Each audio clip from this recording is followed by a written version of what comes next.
Hello everyone, welcome back to our preparation TGPSC and UPSC EPFO Day 14 in to-do list. Indian Economy, NCERT Class 11th, Indian Economic Development, Chapter 2, Indian Economy 1950 to 1990, General Accounting, NCERT Class 11, Accountancy Part 1, Chapter 4, Recording of Transactions 2, Cash Book, Current Affairs, Payment, Mass, Ratio and Proportion.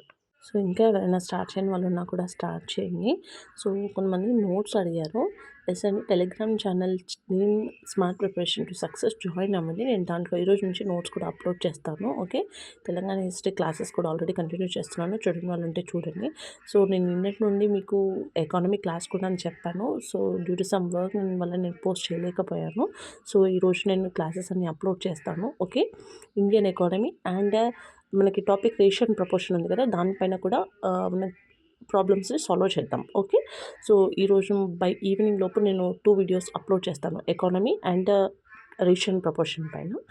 So మీ అందరికీ ఈ videos అన్ని help అవుతున్నాయని అనుకుంటున్నాను. So please like, share and subscribe my channel. Thank you.